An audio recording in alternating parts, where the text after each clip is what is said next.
And the next sacred cow is get a job, or go to school and get a job. Now, the problem with getting a job is, who do you think pays the most taxes? The owner of the business or the worker? To that, I'll turn to my accountant here, Tom. Well, it's clearly the employee who's paying the most taxes. And you know, I started as an employee right out of school, and I was paying high taxes. Even though my job is to reduce taxes, I was paying high taxes. And then I started, I know, ironic, isn't it? and then about 15 years ago, I started my own business. I started my own CPA firm, and I was now self-employed, and I was even paying more taxes. So it wasn't until I started acting like a bigger business and was really a significant sized business that I started paying less taxes. And it's because it's the business owners, and it's the entrepreneurs, and it's the investors, the active investors, that really pay the least amount of taxes. Time out. During this program, you'll hear a lot about E, S, B, and I, also known as the cash flow quadrant. E stands for employee. Employees have a job. S stands for self-employed small business or specialist, like a doctor or lawyer. These people own a job. B stands for big business, 500 employees or more, and these people have other people working for them. And I stands for an investor, and investors have their money work for them. Now, my poor dad always said to me, go to school and get a job, and he wanted to become an employee or a specialist like a doctor or a lawyer. My rich dad said, if you want to be rich, you have to be on the business owner or the I side. And that's the difference between my rich dad and my poor dad. If you look at the cash flow quadrant, you have the E, S, B, and I. The people that go to school are on the E and the S side. The S stands for specialists like a doctor or a lawyer, and E's are employees. But doctors and lawyers pay the highest taxes, right? Oh, by far. It's those people that are self-employed, because not only are they paying the highest income taxes, they also get the privilege of paying Social Security taxes and Medicare taxes on everything they earn. So they're paying extra taxes just to be in that S quadrant. Right, so when you go to school, again, there's academic and professional. You go to school, and my mother wanted me to be a doctor. If I had followed in that footsteps, I'd be paying the highest tax possible.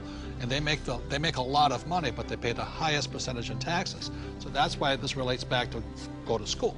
That's right, and they actually have the fewest options of reducing their taxes. The tax laws are really geared towards those people who are creating jobs. You know, and those are the entrepreneurs, those people who are creating housing and, you know, building real estate, because the government understands that's what we need. You know, we want the private sector to do that, and so we're rewarded for doing what the government wants us to do. And that's really all the tax law is. It's a system of rewards for people doing what the government wants you to do. Plus, you know, the other part of it too is this whole idea of getting a job. There was some kind of a myth out there that goes with get the job, get a safe, secure job.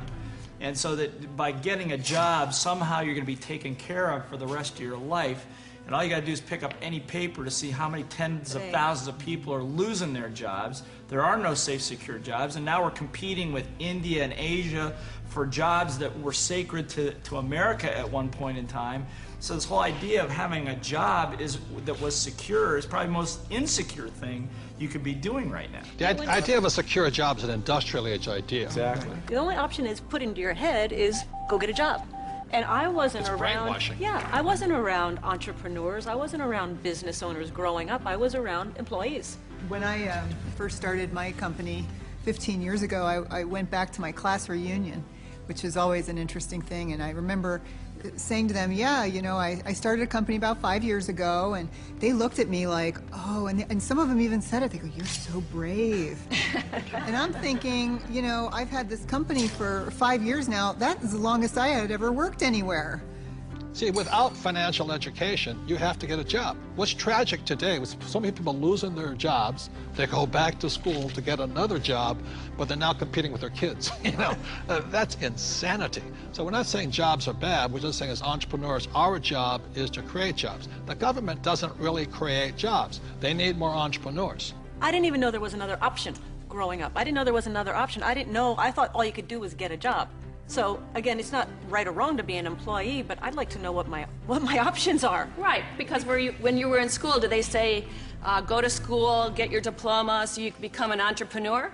No. I mean, you'll never hear that in the school system. No, they said work your way up the ladder, get the bigger Get paycheck, get a better job, higher pay. But you're right, job is the only option that you'll hear in school as a rule. And job stands for just over broke, you know? To me, the real issue with the job is it's the highest risk profession you can have because you only have one client. Now, when I started my business 15 years ago, it was after being fired from a job. And what I recognized was that, I had no control over my life because I had one client. That was my employer. Whereas now I have hundreds and thousands of clients. One client fires me, it's not the end of the world. Now my risk has gone down considerably, almost to nothing. Where when you have a job, I mean, it's just a high-risk play. Plus, the other thing is you're in complete control. That's the piece that I like. I like being able to, if I lose a client or You're an entrepreneur because nobody would hire you. I'm unemployable, there's no question. Tell the truth. But it's nice, like if you're going to lose some business or you do lose some business, you can go out and generate business and fill that gap. Financial security is more important than job security. Time out. E's and S's get punished for making mistakes, or they lose their job. B's and I's get richer from their mistakes because they learn from their mistakes.